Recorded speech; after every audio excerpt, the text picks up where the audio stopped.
ನಮ್ಮ RKVY ಮಣ್ಣು ಆರೋಗ್ಯ ಮತ್ತು ಫಲವತ್ತತೆ ಗ್ರಾಮ ಮಟ್ಟದ ಮಣ್ಣು ಪರೀಕ್ಷಾ ಪ್ರಯೋಗಾಲಯ ಯೋಜನೆಯ ತ್ವರಿತ ಮಾರ್ಗದರ್ಶಿಗೆ ಸ್ವಾಗತ. ಇದು ಗ್ರಾಮ ಮಟ್ಟದಲ್ಲಿ ಮಣ್ಣು ಪರೀಕ್ಷೆಯನ್ನು ಕಡಿಮೆ ದರದಲ್ಲಿ ಒದಗಿಸುತ್ತದೆ, ರೈತರ ದೀರ್ಘ ಪ್ರಯಾಣ ಮತ್ತು ವೆಚ್ಚವನ್ನು ಉಳಿಸುತ್ತದೆ. ಇದು ಕಸ್ಟಮೈಸ್ ಮಾಡಿದ ಪೋಷಕಾಂಶ ಶಿಫಾರಸುಗಳನ್ನು ಒದಗಿಸುತ್ತದೆ ಮತ್ತು ಸ್ಥಳೀಯವಾಗಿ ಉದ್ಯೋಗ ಅವಕಾಶಗಳನ್ನು ಸೃಷ್ಟಿಸುತ್ತದೆ. ಮಧ್ಯಪ್ರದೇಶದಂತಹ ಕೇಂದ್ರ ರಾಜ್ಯದಲ್ಲಿ ಅರ್ಜಿ ಸಲ್ಲಿಸಲು ಹತ್ತಿರದ ಕೃಷಿ ಇಲಾಖೆ ಕಚೇರಿಗೆ ಭೇಟಿ ನೀಡಿ ಮತ್ತು ನೀವು ಯೋಜನೆಗೆ ಅರ್ಜಿ ಸಲ್ಲಿಸಲು ಬಯಸುತ್ತಿರುವುದನ್ನು ತಿಳಿಸಿ. ನಿಮ್ಮ ಆಧಾರ್ ಸಂಖ್ಯೆ, ಭೂಮಿ ದಾಖಲೆಗಳು, ಬ್ಯಾಂಕ್ ವಿವರಗಳು ಮತ್ತು ಫೋಟೋಗಳನ್ನು ತೆಗೆದುಕೊಂಡು ಹೋಗಿ. ಎಲ್ಲಾ ದಾಖಲೆಗಳು ಭೂಮಿಯ ಮಾಲೀಕನಾಗಿ ನೋಂದಾಯಿತ ರೈತನ ಹೆಸರಿನಲ್ಲಿ ಇರಬೇಕು ಎಂಬುದನ್ನು ನೆನಪಿಡಿ.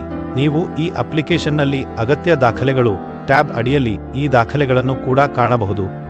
ಕಚೇರಿ ನಿಮಗೆ ಪ್ರಕ್ರಿಯೆಯ ಮೂಲಕ ಮಾರ್ಗದರ್ಶನ ನೀಡುತ್ತದೆ. ಅರ್ಜಿ ಪ್ರಕ್ರಿಯೆಯನ್ನು ನಾವಿಗೇರುವಲ್ಲಿ ಇದು ನಿಮಗೆ ಸಹಾಯಕವಾಗುತ್ತದೆ ಎಂದು ನಾವು ಭಾವಿಸುತ್ತೇವೆ.